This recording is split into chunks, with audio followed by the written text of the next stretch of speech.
Hello, everyone. Good morning. Welcome to Conversations with MM. This is Marivir Montebon here in New York. And here is another episode of Conversation. And this time we will be talking of arts and politics, and not in the circle of Filipino American community, but from our brother community, the Haitian community, and particularly in Florida and New York as well, because, we are all living in the diaspora. All of us are immigrants in this life and in this world. So I am so honored and so happy to have with me a very celebrated international artist who has won a lot of respect and awards as a visual artist. And he has also been a finance guru, a financial person in the three major brokerage in New York. I won't mention names, but he has made his mark in that line and also along politics, particularly on diplomacy. And he is going to talk about art and life in general. And we will be learning a lot about the culture in Haiti and how life has been transitioning from Haiti to here and all that. And of course, the details of the visual arts. I'm talking of no other than Mr. Carl Craig.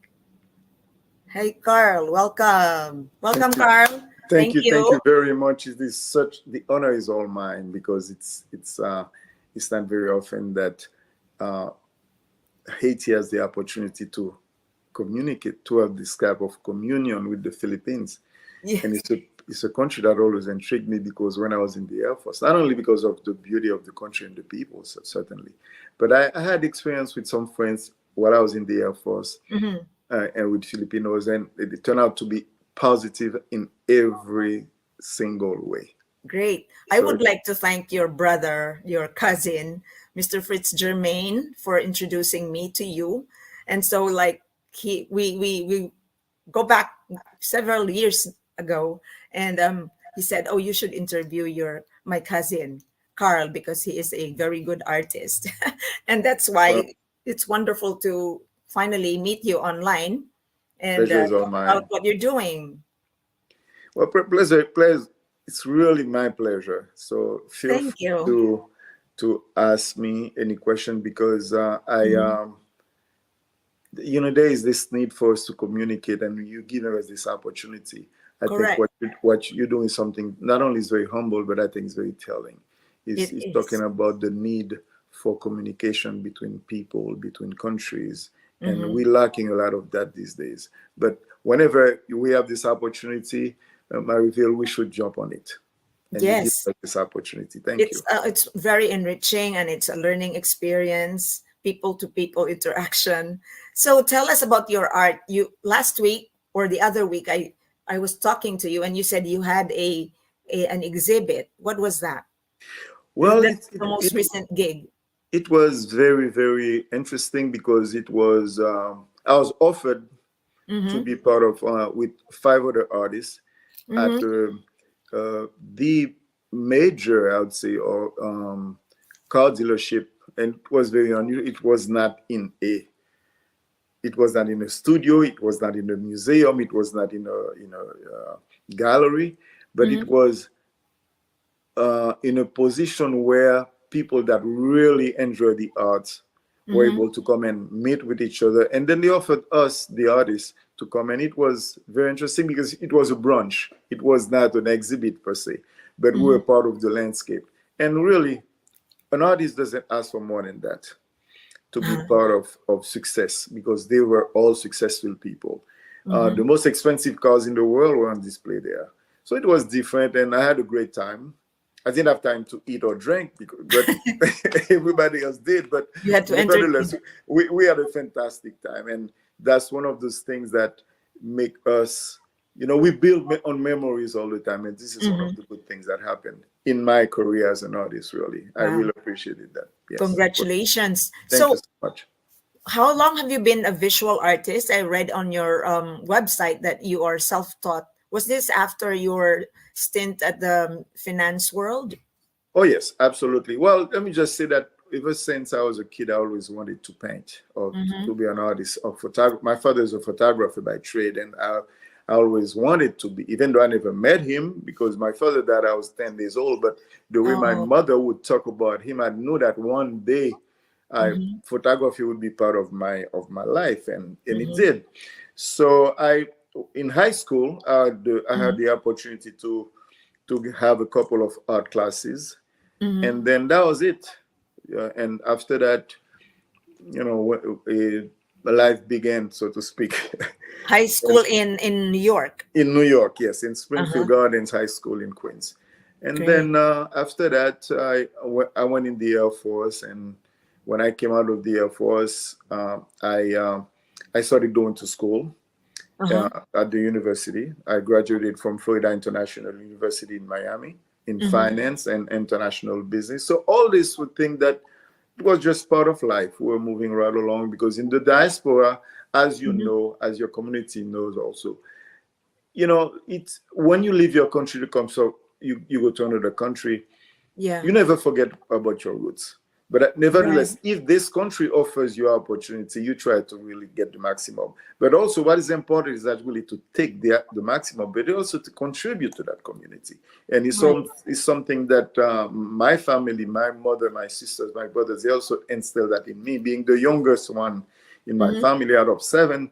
They're always saying that you come, you're going to take, but you also have to give back. So this is sometimes of an attitude, not even a philosophy, but an attitude, because we wanted to be part of it. Nevertheless, we are not able to forget about Haiti, Right. especially for what our country represents to the world. So I started really painting after, well, when I left the financial services, because I wanted to be a consultant, and Mm-hmm. and which I did for a while. And then the prime minister of Haiti at the time, and the interim prime minister of Haiti, Gérard Latortue, he Mm-hmm. asked me to come along with him within his private cabinet, not Mm-hmm. really as a minister or anything else, but simply we're a group of consultants from the United States and from Europe Mm-hmm. that would come with him to assist him into his mission, so to speak, while prime minister.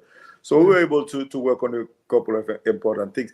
But the whole time, this is how the whole thing started. I'm in Haiti and I have my camera. I'm all over the country. I'm taking pictures, and I said, I'm going to have to paint these things. So So I'm you were taking so inspired and so exactly the joyful. whole time. Yeah, the colors, the people, the smiles I pick up Now, from mhm. people in the streets. All those things started to really to motivate me. And I said, one day I'm going to do that. I And then like that word that you say you want to give back to Haiti, give back to the U.S., wherever you are, which wherever you nurtured are, your family, and Haiti, which is your roots.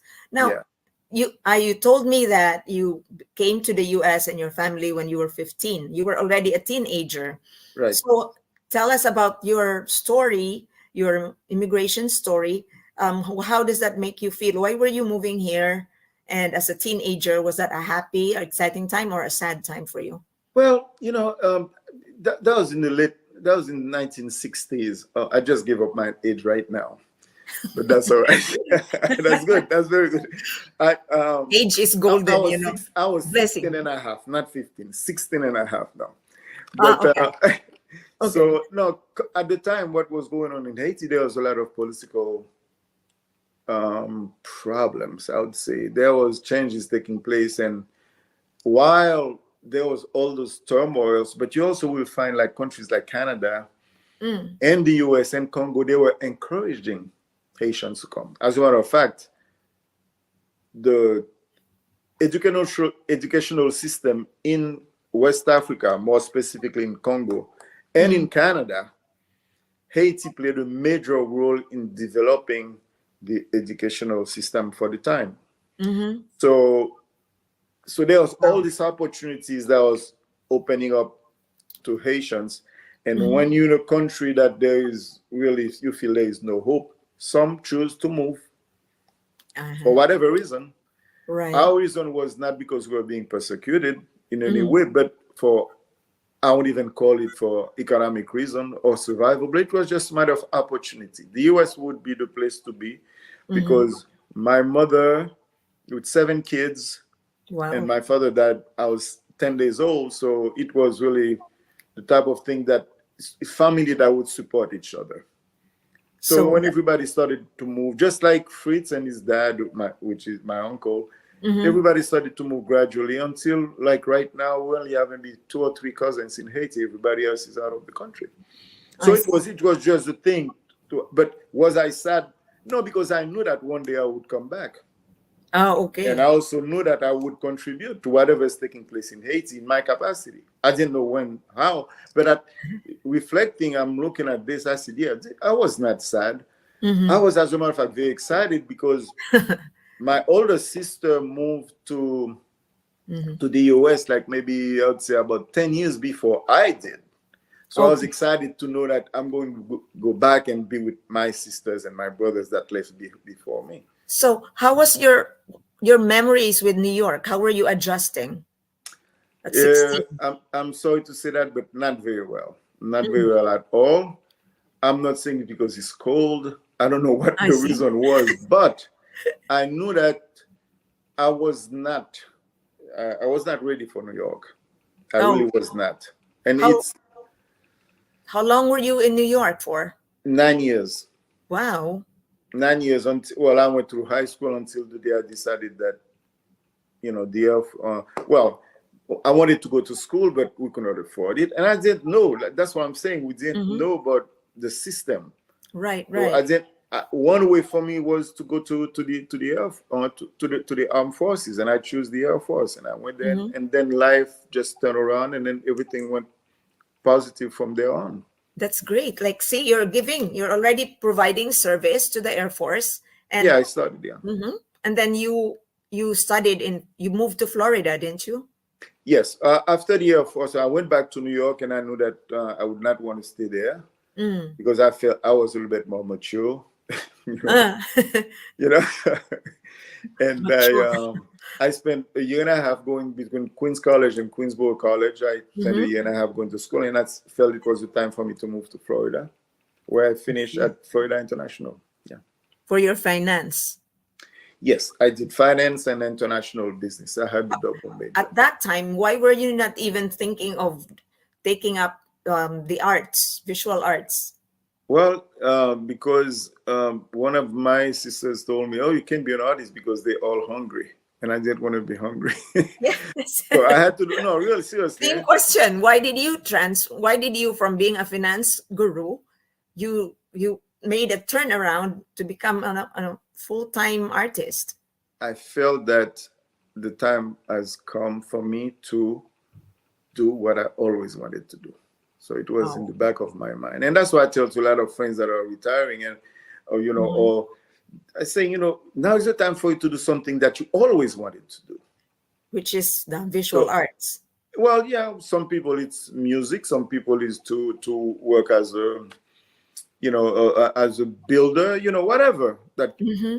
that life kept away from you. I think, as you get older, I think surely, even before, you should do what you want to do Correct. without No, being selfish. I Without love being this work selfish. of yours, Okay. Carl. This is Thank you. about Haiti, about your culture there. And tell us about it. And so, when was this created? Okay.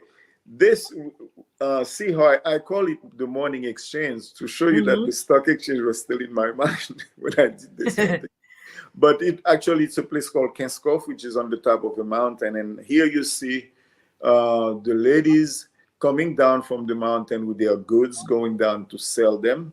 Hmm. And that's when give them an opportunity to do some barter. So if they were going to bring fruits and vegetables down, when they're going back, they bring clothes and shoes for their family. And you can see there are 2 or 3 guys inside the truck, which you Uh-huh. can hardly identify the truck, but you see those 3 guys. These guys are there to help them load the truck. I So see. and It's it's a scene of the trading day, exactly. market So it's day. yeah, getting ready to go to the market. Hmm. And That's I amazing. thought it was very telling also. That's And the time when the village is very busy and you see the women really running the show, like yeah, getting all the just, produce. just like the Philippines. Yes, Yeah, yes. There's a market day. There's a Friday exactly. market Or in day Jamaica, yeah, or a Monday market day. yeah, And exactly. people are alive. The community is alive that Yeah, time. it's something you cannot explain now until you're in it. It's a It's beautiful thing. beautiful. Yeah, it is. It Yeah, is. because like you think, oh, I want you then you ask your mom to buy this for you, And so when she has the money after selling some stuff, she buys your favorite candy or something. I remember those little things. Yes, and Yeah, these are the things mukhasin. that shaped us our lives also. It's never like this in the US. Well, it's a different culture. It's a It's different different opportunities, economy. different, yeah. But they all Right. have their beauty, yeah. But I love this work. You said that it became a book cover. Not this one, no. The other Oh, one that became the book cover is the one that I have behind me. This oh, one. that I see the Yes. horse. And there's two others. There's Uh-huh. another one called about the Maroon. The Maroon is the story of the part of the story of Haiti's independence. They played a major role. And Mm-hmm. then the third one is about Toussaint Louverture, which is another leader Mm-hmm. of in Haiti. He was a general, and so this book is going to be like an 8 volume. They call Oh. it Triumph to Tragedy. The author of this book, his name is Daniel Bayard, Mm-hmm. very very brilliant guy. That he was able to, well, that's we're up to the 3rd volume, and then we're going to move to the 4th. But what he did, I think, which was very very different, and Mm-hmm. I really got involved with him because I like what he was doing. Okay, of course we all love history, but we Mm-hmm. also realize that there's one thing that the story of Haiti has never been told. Tell us about it now. Okay, so it's triumph and tragedy. Mm-hmm. Haiti being the first country in the world, or Mm-hmm. in mankind, that has a successful slave revolution. Imagine. Okay, so imagine that Napoleon Bonaparte, the strongest with the strongest army, sent down 25,000 up to 30,000 troops to take over Haiti, and they got Mm-hmm. beaten by Haitian slaves. Right. Okay, You have so that reputation of like the world's most resistant slaves, kicking out its colonizers. we're not only resistant, we beat the colonizers. You Yeah, we've beaten them. And there are stories that is, won against them. yeah. And for example, South America became independent because of Haiti. Because when Simon Bolivar and Miranda, when they were fighting for the independence of what they call the Greater Colombia, they Mm-hmm. came to Haiti. Haiti gave them arms and money and soldiers to fight. Mm-hmm. And one of the things that happened when Alexandre Pétion, which at the time was the president of Haiti, Simon Bolivar asked him, "What should I give you in return for what you're doing for us?" He said, "Don't give me anything, just liberate all the slaves in South America," which he never did. Wow. Okay, but it was because of because he came to Haiti twice. Once because he Mm-hmm. needed money. The second time he was wounded. Mm-hmm. He came to get well, and then he went back. That's only part of the story. Another story that's very important is that the U.S. is what they call the United States right now because Mm-hmm. of Haiti. After Haiti beat Napoleon Mm-hmm. Bonaparte, Yes. the French was broke. They were broke. They had to sell a portion of the United States to the British, which became the U.S. Mm-hmm. at They call it the Louisiana Purchase. Mm-hmm. People can look at it. Mm-hmm. But it was because of what happened to them in Haiti. Haiti changed the face of history for the Americas. But this story have not been told. So, and I will come back to it for a minute. But what Daniel Bayer did, Mm-hmm. he was reviewing his family to find out where he came from. He found out his family came from France in the 1700s.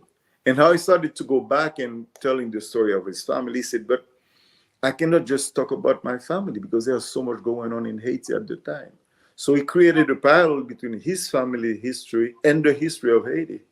And that's where you find the romance and all then you find the facts, things that well, they did not ignore it because those things are in libraries all over the world, but nobody Mm-hmm. had bothered to make the research to It's bring not this to life. being told, even if it's there. Yeah. So he brought this to life. So me, I was excited because not only I know how brilliant and who Daniel, the person that he is, Mm-hmm. and I felt that I had to be part of it. When he offered me, He said, Carl, I love your painting. Can we put them as a cover book? I said, but of course. I mean, Is this the one? Is this one that's of the one. Yeah, that's Yeah. one of them.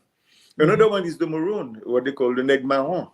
This is very powerful, like, like it's clearly in a war situation. Yeah, and then he was an incredible leader. Mm-hmm. Okay, so that's Jean-Jacques Dessalines. Uh-huh. Okay, now the maroon now, it's all the slaves. When I did it, and you're gonna see there is fire again in that painting in the back, because that was the thing. That they were burning the plantation. But now that they started to come about, and then we realized, and then we're talking about something that should be a movement. We cannot be talking about Haiti being the first independent nation and all those beautiful things that they did, because we have to bring in a bigger context. Mm-hmm. We have to say, look, it just happened in Haiti, but it could have happened in Guadeloupe. It could have happened in Detroit. It could have happened in any other place. It just so happened that in Haiti. But the benefit of this is not for the Haitian. That's why we call it the triumph and the tragedy. Because this is a type of revolution that should involve every country that had a slave. So people should have studied. I mean, all those leaders should have studied the experience of Haiti, and And it did. bring it to their own experience. It did. And the funny thing, for example, there's a captain from the British Army that was his boat. We're talking about late 1700. His boat capsized on the coast of Haiti, and then because at the time Haiti was under the dominance of France. Instead of arresting the guy said that he was an American. He was not British.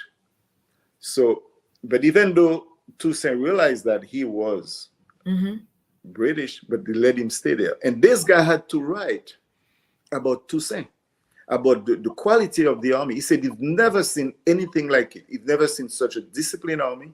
He'd never seen anything. And now people understand why Haiti was able to beat the French. Wow. So those things are written in documents. You can find them in the library, in London. I'm very interested. Like, how did you, in fact, beat the French? Like, were you like into the guerrilla resistance kind of Well, stuff? I have to apologize. I wasn't there, so I don't Yeah, at least what you know. No, there was some of that. There was a lot of guerrilla Yes, warfare. because they're not into like large battalions. Like they're like And there are also Vietnam. other natural factors that took place also. Amazing. And even though that's what the French used, they said there was fever and a lot of the French were dying, but how come the blacks didn't die? So but I mean, the truth is out there. The truth is that Napoleon trying to do too much, in my view of things, and he weakened France, and then he had to sell part of the United States at the time. Correct. I mean, that's what the land from Louisiana all the way up to Canada that is sold. And that's why the US became such a powerful nation. That is why. There is no other reason. Right. Okay. Oh my goodness. And that created the demise of Napoleon further down the road. So it's and there are little things that happened, for example, whereas during the war, during that time, France and England and France, England, and Spain, they were fighting. But yes, they were the first colonizers. Yeah, and then they're fighting in the Caribbean, and then the pirates were taking advantage of that. So Haiti, being the biggest exporter of sugar and coffee to Europe, trade just stopped. There was no trade. So what Toussaint Louverture did, he contacted John Adams, I think the second president of the US. And then they have a law called the Louverture Clause, the Toussaint's Clause, because he said, look, I will give all the boats protection as long as the trades can go on. So there are little things that happen that brought changes in the Americas. So I think Haiti was the one tilting the balance at that time. It was, yes, absolutely. And that's why I just learned that now. That's why we're saying that right now we should not see the Haitian Revolution as a slave revolution. We should see it as And we cannot say it's Haitian. We have to say that it's African Atlantic, because it was thing that was created by all the African they brought to that crossed the Atlantic to come to the Americas. So That's the story of Haiti is really the story of the Americas. I'm so like enriched by this conversation now, because I didn't realize that it's like the fulcrum of the situation in Africa and the Americas, where Haiti is. Haiti was a crossroad. Central. Yeah. Haiti was a crossroad. Oh my goodness, that's great. That's really great. So, but Carl, tell me about your, how you synthesize all this knowledge, realization of history, your own family history, and it's now contained in your art. And so you mentioned like there is a symbolism, expressionism. Yeah. Symbolic expressionism. Symbolic expressionism, yes. So is this the one contained in your from your soul to this artwork? Well, yes, but I believe inspiration is something that something must trigger it. Some people just sit down and say, okay, I'm inspired today, I'm going to paint. It doesn't work that way. To me, okay, there is something that triggers that in me. So you're going to find that a lot of my paintings are very colorful, because I try not to look at the misery, because the misery that exists in Haiti exists other places in the world as well. Okay, so it was kind of, that thing that triggered.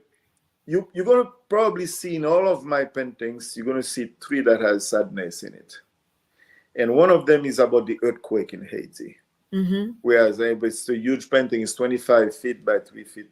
I have this one. I think this is okay. This is one. Yeah, this is one of them. Okay, and this is if you see the building behind him is broken, but I call it reflection, which is a double word really saying that what is the kid thinking about? Yeah. What is the reflection that? And then if you look at the sun hitting the bucket in front of, right. The reflection goes beyond There's that. Light. Yes. So exactly. So, but again, it has to do with the reflection. To me, it's something, the earthquake that took place, and this kid not knowing what's is going to happen to him tomorrow. So he's thinking about it. So, but this is probably one of the saddest things. But everything else, you see a lot of people dancing. But this to me is very. It draws you again. An artist will draw a consumer to its art, and I look at the face of the boy, and the boy may be sad, but he is more contemplative of what's going to happen next. He's like not even crying. He was thinking deeply, and you have the sun on his body and on the bucket. So that is your symbolism, I suppose. Yes, but there's another thing. Hope. Well, all this is true. But there is one symbol things that you being from the Philippines, you will also identify with it. You see the plastic thing? Yeah. Okay. That's people survive on those things. They drink in it. the bucket. They bathe, they bathe in it. They do everything with this, but look at where there's also a basket. The basket is upside down. That means they stop using the basket. It's woven, grass. And the symbolism has to do with modernism, because poverty has been, I would say, maintained, but the plastic thing has become something very symbolic for not only for poor people, for modernism. But, yes, so that's where I get from this. When I saw it, I said, "Look at this! He's not using the basket, but the other one is up front." He's using the plastic one. Yeah. Is that what you're trying to say? Well, that's what came out. I'm not trying to say it. That's what I'm saying. Is it inauthentic kind of life? Yeah, and like I said, something has triggered that. Oh my God! Yes. Oh, there you go. That's even deeper. I didn't even look at the plastic pail or bucket. Well, I'm glad you did not, because then we will not have that interview, at least.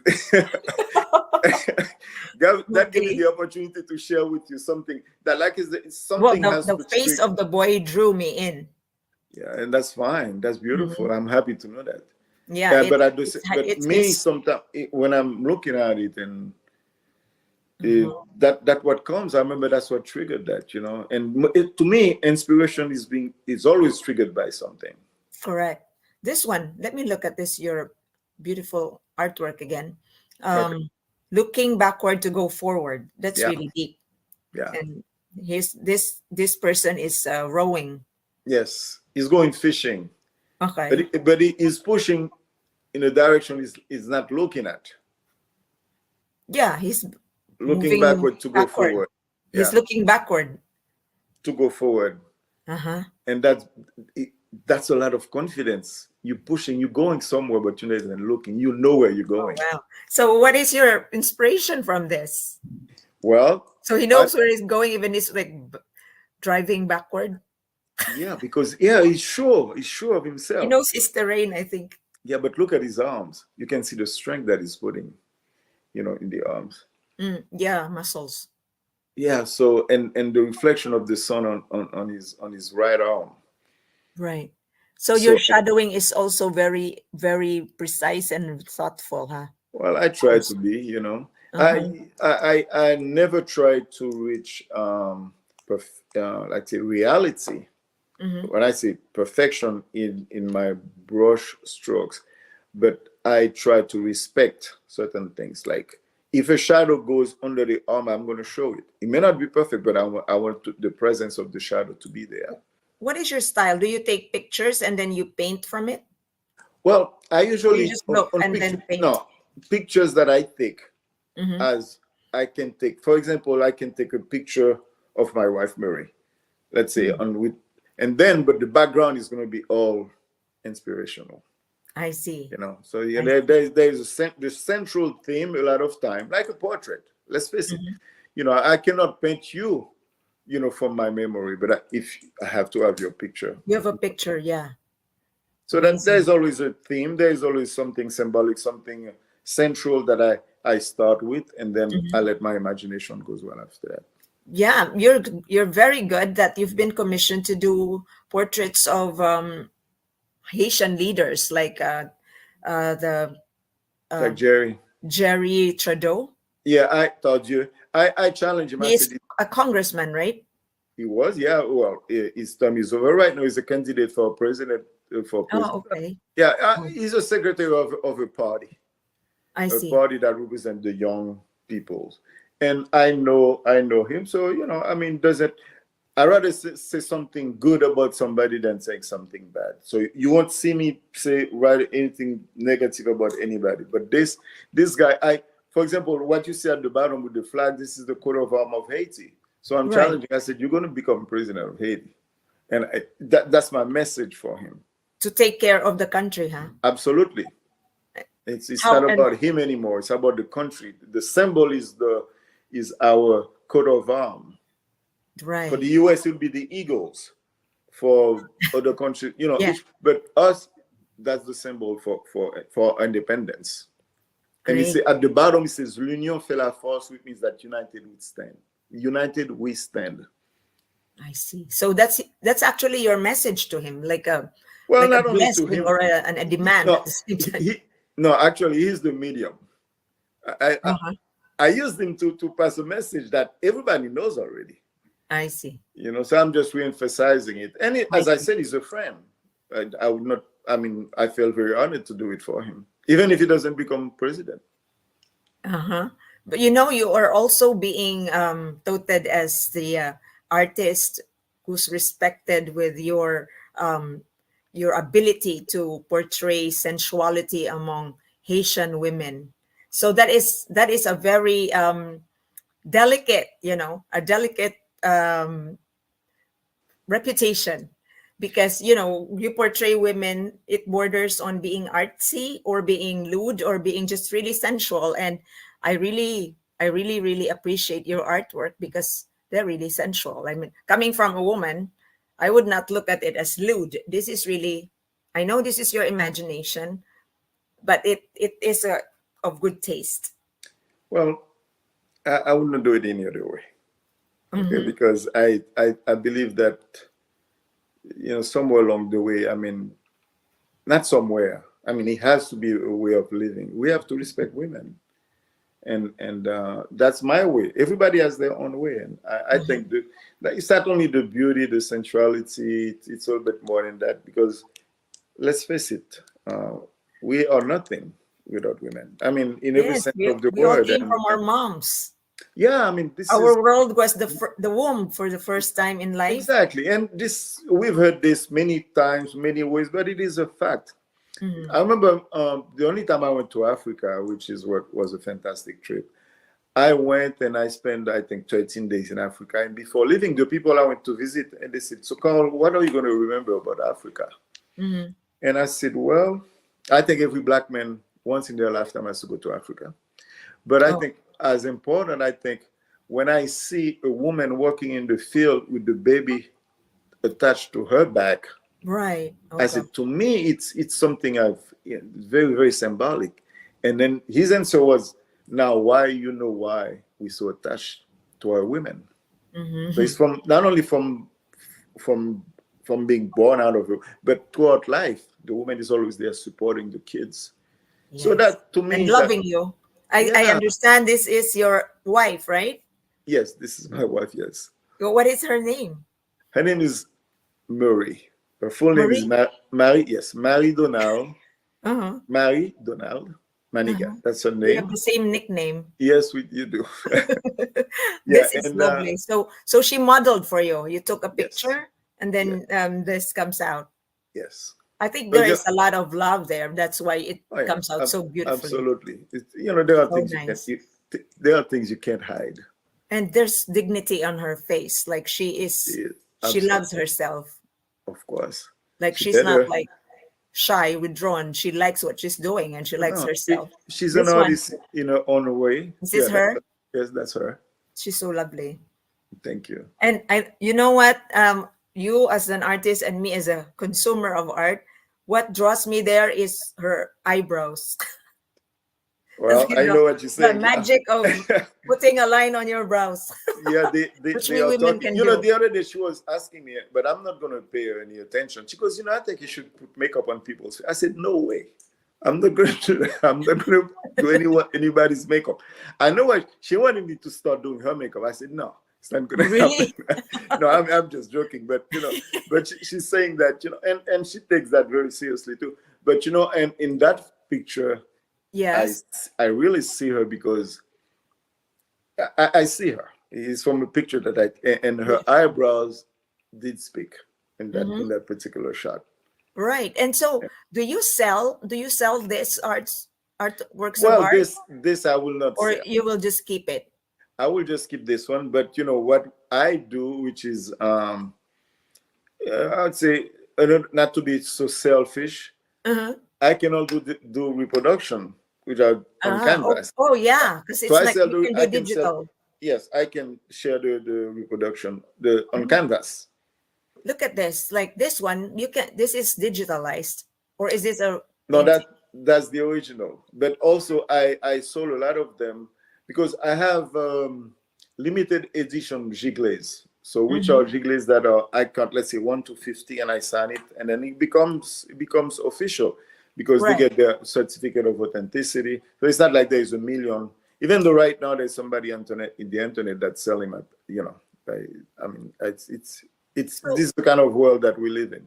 But yeah. but the only way for me to counteract to this is and it's something I did from the beginning. I give certificate of authenticity and I sign Hmm. numbered jiggly, like Right. 50 or 10 or depending on some of them maybe up to 100. That's amazing. So, do you have plans for the year? When are you going to have your next exhibit? Perhaps come to New York. Well, We will make an artist arrangements. is always open. I'm always open for Yeah. But with the yes. digital world, people can buy your digital prints, right? Yes, from my website, from Fine Arts Hmm. by Call, people can just go and they order, they buy, and they follow the whole process. I Do mean, you like that?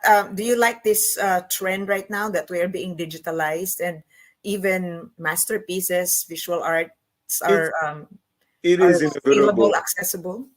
It is inevitable. I think it's a good thing because the world got so big, so an Mm, artist cannot fulfill the demand if it's really that good. For example, so you can do so many mhm, paintings or so many sculpture, or mhm, you can write so many songs.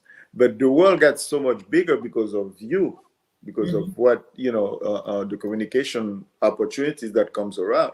And I think that it's a good thing because mhm, it's not only making more money, but you mhm. are able to share with more people. To me, that's always been my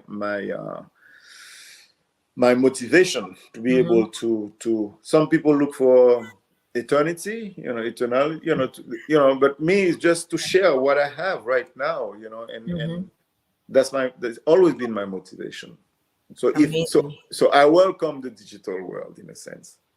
Great, great. So, two more before we wrap up. I have this interesting. Um, it intrigued me because the young man is like on this painting, but he definitely looks older. Or I was thinking maybe this was you, and this is your son, or No, you're no. envisioning your son to look like this on the Yes, portrait. What's the yes. story of this? This is Well, really I great. I challenge him. I said, once you become the team owner, then then you can have that's you. That's how I see you. But you know what? And you see what he did. He put his Barcelona shirt on. Oh, So he loves. But I told him, but don't amazing. forget who taught you about Barcelona.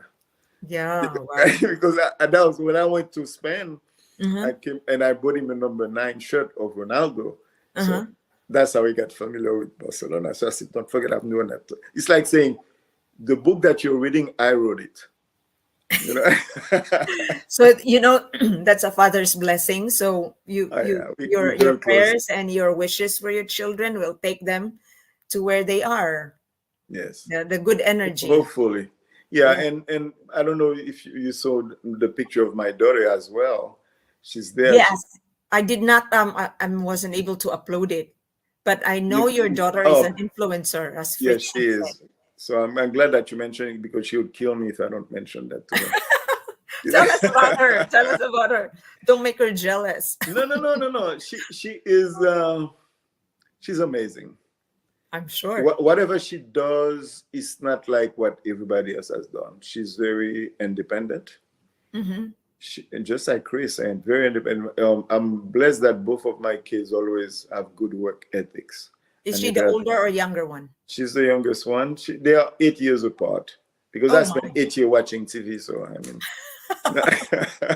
too far. no, but and Okay. and and her name is Candice Craig, and I think she has close to 2 million followers. Oh, Between wow. Facebook and whatever Instagram. But Candice um, Craig. but she dances. She Uh-huh. just wrote a book Oh, about PCOS. How she went through the disease oh. and What is but PCOS? PCOS is the type of they won't even call it a disease, but it's a condition that affects women and that can create all kind of problem for them. So Mm. because that um, they did not qualify it as a disease, so people could not have their insurance and some certain Oh. things. So, but she went one step further. Mhm. She talked to a congressman to explain to him what's going on, so Oh, that wow. they can change the law. She But advocated. in the meantime, she wrote this book called like Living with PCOS, Okay. and people are buying it like crazy. So she writes, she sings, she dances. She's a she did choreography for people like Pit Bulls and Nicki Wow. Minaj and I mean, oh, well, maybe not Nicki Minaj, but Pit Bull and um, anyway, a few I can't remember all the name, but it did. She writes the songs, not the song, the dance, the choreography for this thing. So she's multifaceted, and Wow. and I and wish very to successful be at it. able to talk to her as well. You Hopefully. should, she Hmm. well, her and her husband, she just got married, she's pregnant now. They have their Oh, own show called the Comar Show, Comar. oh. So Is you can are they based in Florida? no, they're in LA, and Oh, they okay. have their show on Facebook called the Comar show. Oh, okay. I will check that out. Yeah, check them out and tell them I sent you. Yes, I will, definitely. This is great. It's like being connected and Absolutely.